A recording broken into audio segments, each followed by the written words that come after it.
Assalamualaikum dostlar. Ушул видеону максималдуу түрдө бөлүшүп коюңуздар сурайм сиздерден. Максимал WhatsApp группа, Facebook группа баарына бөлүшүп коюңуздар. Урматтуу жердештер, бул видеону максималдуу түрдө бөлүшүп коюңуздар. Мен айтайын дегеним,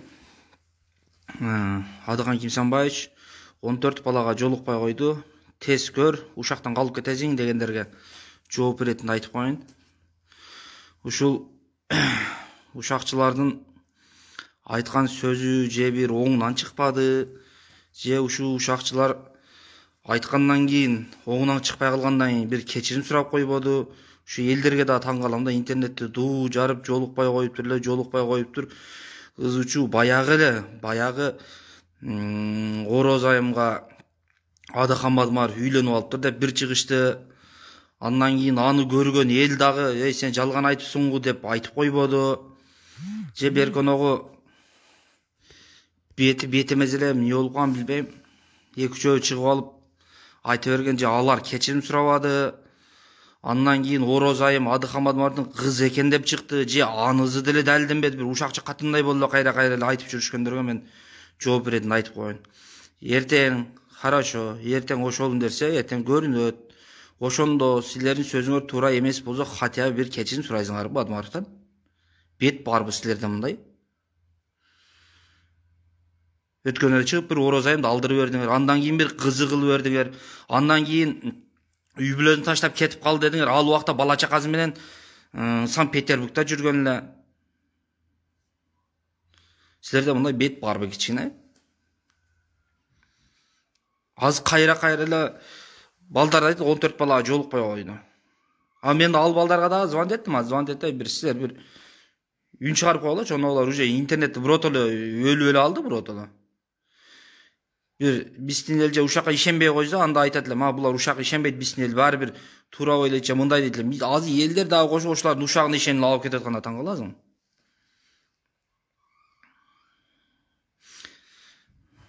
Ал балдарга жолукпай койбой эле, ал балдар менен сүйлөшүү болду. Адыхан Кимсанбаевич өзү дагы айтты, алар жолугабыз эле, Адыхан Кимсанбаевич макул деген болгону алар айтты. Ошол артынан келе турган 7 бала бар дагы.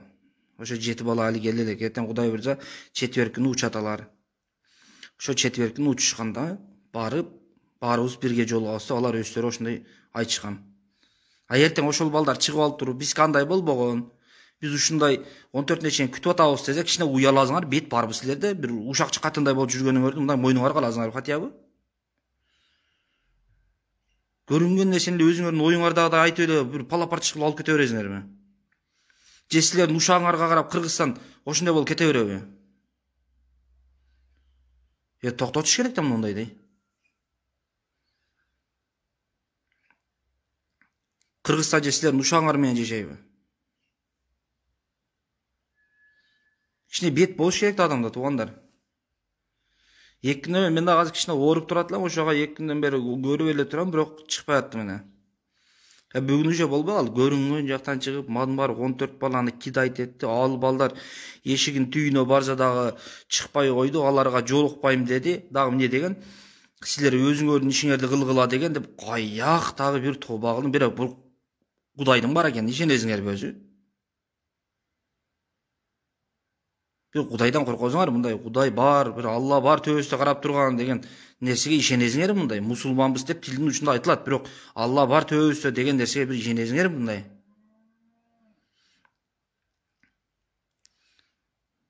Төбөбүздө Алла бар дейтиган болсоң, мейли азыр бул нерсени айтпайын. Кечеде Ороз айымга Мадмаров үйлөнүп алды дегенге бул куралай бир ушак экени, эптеп эле каралоо экени баары көрдү го. Хотя ошодан кийин кечирим сурап койбойсуңарбы? Андан кийин кыз экен деп чыктыңар.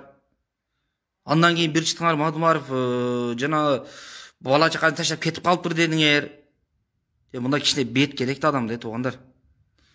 Биротоло жамандайт десе кирип алып, ичоту менен жамандап, жеке жагын азылып. Эмне кереги бар?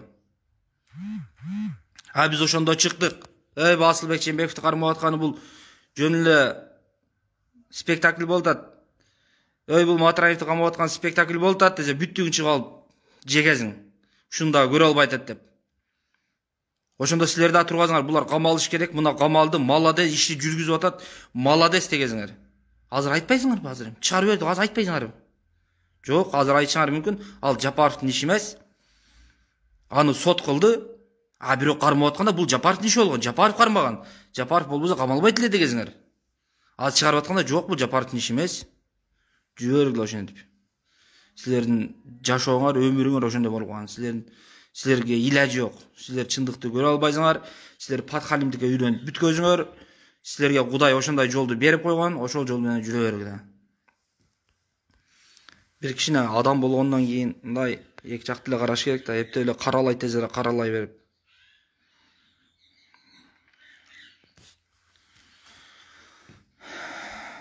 Мына могу жерде азыр эртең Кудай буюрса четверктин учуп келишет, көрөсүңөр анын жолу кандай болгонун. Ал балдар менен баягы сүйлөштүм. Алар айтат, биз дагы интернетте болуп аткан нерселерди көрүп уже чыдабай калдык, чыгып эле айтайын деп атабыз, сен болгону кичине күтүп койгойлу, нарыгы өзүбүз дагы жолго айлык эле деп атабыз, болгону наркы балдар күтүп атабыз. Ошончо бирге жана болуп калдык эле. Ушунча айына бирге турган дагы ошол күтүп коелук, бир 2-3 күн убакыт калды деп күтүп отурушат алар. Ал нерсени өзүчү туугандар, мында адамда бет болуш керек да, бир нерсени айтып коеюнчу мен, туугандар. Дуу кылып чыгардыңар бүт жагачы. Флешмоб болду, анан кийин паланча күнөлү, түгүнчө күнөлү, Кыргызды уят кылдыңар, Кыргызды уят кылбай эле Кыргыздын основной жарандар чет жакта жүрсө. Биз шайлоо болгонго чейин, шайлоо жарыяланганга чейин эч бир партия өзүнүн ишмердүүлүгүн чет мамлекетте жүргүзө албайт деген мыйзам бар, аны биз жакшы билебиз. Агитация убакыты жүргөндөн кийин бүткөнгө чейин партия өзүнүн ишмердүүлүгүн жүргүзгөн уруксат бар. Аны силер дагы жакшы билесиңер. Себеби ошого чейин Камчыбек Ташиев дагы мурунку шайлоолордо барып, ошол жакта улак болуп, Камчыбек Ташиев ошол улакта барып сүйлөп, мурун ошо парадтар болуп жүргөн. Садыр Жапаровду чыгарыш керек болгондо ошондой парадтар менен жүргөн. Бул жерде ачыгын айтып коюш керек. Кечегиде Клара Самат, Кыргызстандын элчиси. Бул вообще наоборот, бул падешка кылгандын ордуна темирде тескери иштерин кылып туруп алды. Бул дагы бир күн ачыкка чыгат. Худду ал жерде бирөөдү өлтүрүп, бирөөдүн кызын зордоп коюп камалгандай кылып, ал жерде бүт паника кылдыңар. Ушунча уялып аткан экенсиңер, канчалаган кыргыздар ошол жакка барып, бирөөдүн чөнтөгүнөн урдап кетип атат. Квартираларга киришип алып көрүнгөн. Бир жакшына кычыраган бойдок балдар кирип алып туруп, квартирадагы чоң аялдардын квартирасына келип ошоларды сыздатып, квартплатасын төлөбөстөн акчаларын уруп, ар нерсе кылып кетип атат. Эмнеге ошондойлорду айтчыгып уялбайсыңар? Неге уялбайсыңар? Бүгүн болсо 2 күндөн бери интернетти карап отурам, вообще эле жына кылып бердиңер кой. Жамандайт тез эле, бротоло жамандап. Эртең мына Баткен боюнча кайра айтылган мынча жер сатып бергенден мынча, эртең мында Кудай буюрса мына парламентке өттү. Өткөндөн кийин эртең ушул парламентте көтөрүлөт. Хотя бы ошондо уяласыңарбы, хотя бы? Жөнөкөй жаран эмес, президент өзүнүн колу менен, бир кол коюу менен Кыргыздын жерин башка мамлекетке бере албашы далилденсе, хотя бы уяласыңарбы ошондо? Хотя бы.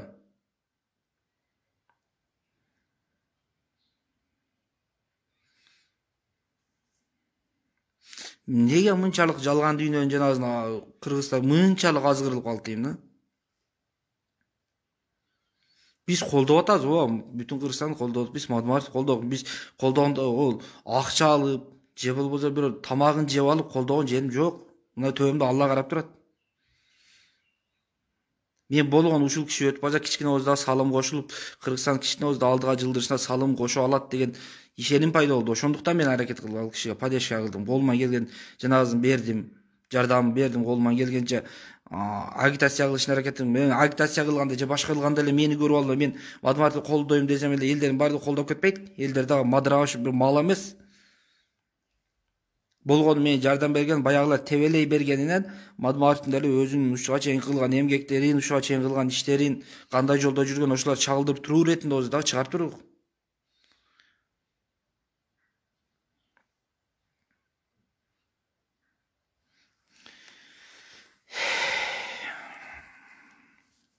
Айтпайын десе көп нерсени айтып каласыңар да. Смело отурушуп алып. Мына Адахандын жүзү. Мына Адахандын жүзү 14 балага жолукпай койду. Эй, тоба алдым, эй. Эй, айланайын, эй. Мусулмандын баласың ғой, эй. Төбөңдө Кудай карап турат го, эй. Мына эртең 4-5 күн убакыт калды, 2-3 күн убакыт калды. 2-3 күндөн кийин ошол балдар эртең жооп берет сага. Уяласыңбы хотя бы ошол кармал меңа ишенбесең ишенбей эле кой. Эртең ошол балдар өздөрү берет жообун.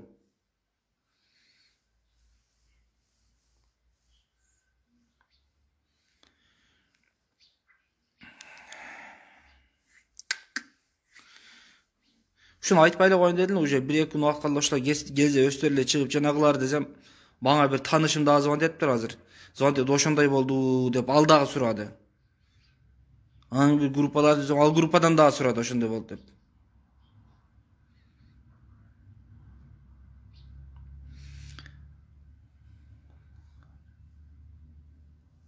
Жок, азыркы учурда алар кадимкидей эле ошо Москвадан келген балдар азыркы учурда как положено Бишкектеги бүтүн Кыргызстан штабына барып келишип эле жүрөт. Болгон агай менен жолугуп жанагыга чыгыш элек да. Себеби баягы балдар калган балдар бар да, 7 бала калган. Ошолар келсе общий бир эле жолугайлык деп айтышкан. Алар азыр Бишкекте эле. Бардыбыз бир эле жолугайлык деген. Себеби ал наркы балдардын келер күнү да анык болуп калды да. Эртең четвер күнгө билет алынган, алар уже келишет эртең.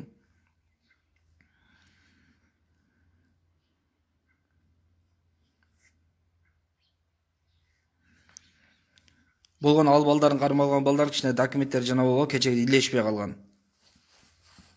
Документтери бирөөнүкү жанагы паспортун тапшырган экен. Ошондой болуп калгандан кийин чыгарышты, документтерин алышты, баардыгы аныкталгандан кийин анан билет алынды да. Эртең четвер күн Кудай буйрса келишет. Бир 2 күн кичине мындай кичине отуруп турлачы 2 күн. Ошону жамандап чыгып аткандар. Так, Сталбек Долоталиев жарым келген. Ооба, жарым келишкен. Азымдагы 17 калган. 7 эртең четвер күнү келет. Себеби алардыкы ал жактан моундай да. Булар бир кылмыш кылып отурган жок. Булар. Ал жерде күмөндүү эле жана болгон, короче, митингге чыгышты, андай болду, мындай болду деген эле жөөт болгон. Ошол күнү эле чыга турган болгон өзү. Калмалган эле күнү кайра чыгыш керек эле өзү булар. А бирок бул жактан биздин жогору жактан дагы аракетин кылышы өзүңүздөр көрдүңүздөр. Акырын Адахан Кисимович ал жакта эл менен жолугушуу дагы, залдар дагы отмене болду, башка болду, ошондой болуп балапарча болуп кетти. Ал эмес адвокаттар да түшүнбөй атат. Мүмкүн эмес дейт, мындай жанагы менен камалып мындай болушу мүмкүн эмес деп атат. А кече 10 күндө чыгарат эле, кайра чыгаргандан кийин балдардын жарымын документ болуп просроченный болуп калган. Бирөөнүн регистрациясы тапшырган экен, али келе элек экен, түгөп калган. Ошондой балдар болуп отуруп калган. Алар уже эртең четвер күнгө уже полный документтери барды. Эртең четвер күнгө чыгышат алар. Четвер күнү Кудай буйрса учушат Кыргызстанга. Четвер күнү ошо учушта, анан ошо Бишкектен анан көрөсүңөр ошо жолугушууда. Мынчалык эле бет турмачылыктын дагы чеги болот да.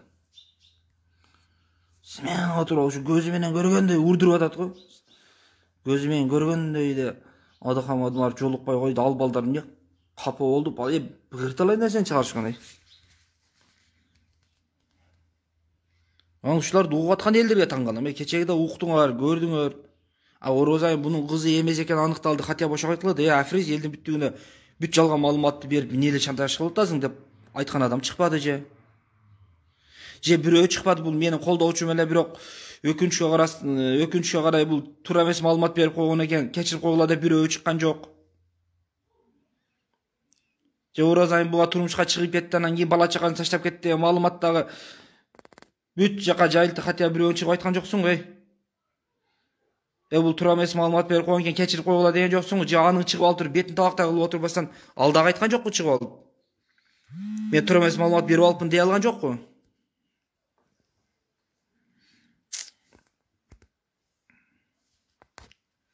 Ушул кантип болду не? Кыргызстанда ушундай.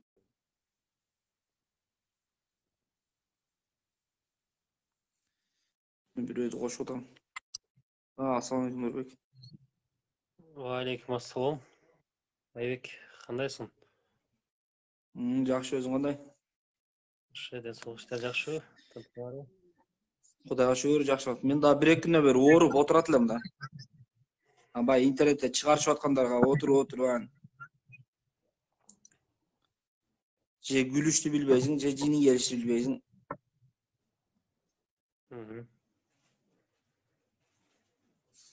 Мени бир таанышым звондап экен, бир досум звондап сурайт. Ошондой болду, Бадмаров жол турбай коюптурбу деп айтат. Эми жана шайлоо башталар алдында 4-5 жыл мурун каркара деп жүргөн болса, быйыл өткөн жылы баткен деп жүрүштү, мына шайлоо өттү, тып токтоду. Эми айласы кетип ушуну таап эптеп жаманатты кылуунун аракети болуп атат да. Эми мен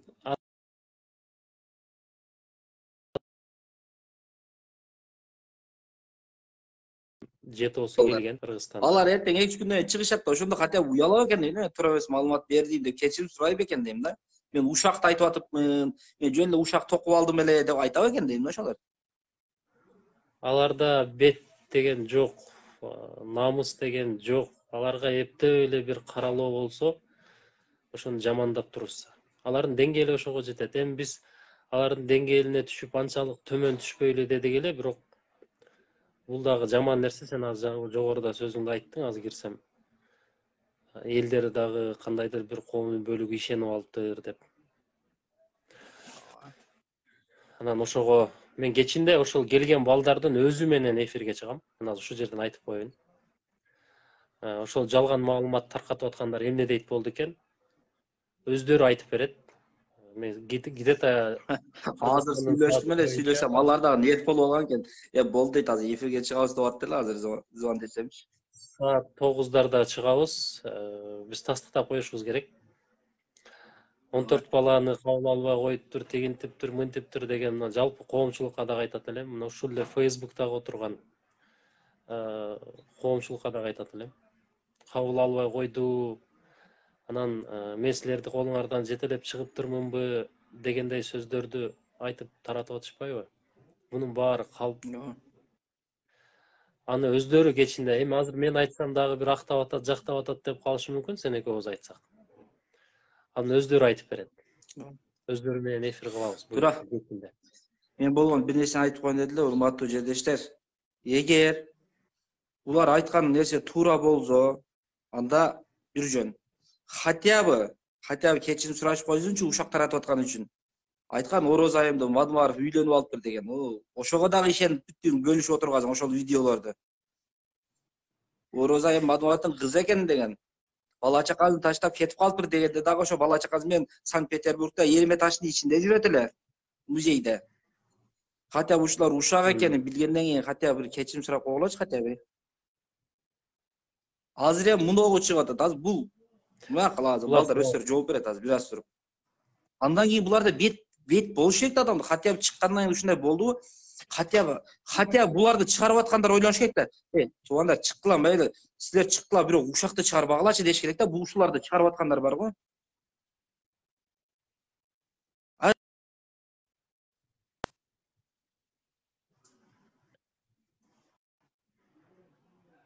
Нурбек, связь начар болду.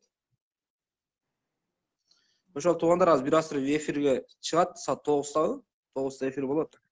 Кыргызстандын сааты боюнча өзүңүздөр көрүп, ошолор өздөрү жооп берет. Ооба.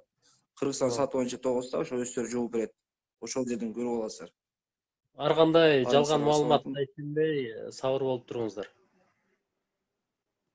Акылбек Ахматали уулу, ассаламу алейкум. Ва алейкум ассалам досум. Жакшы, рахмат, Кудайга шүкүр.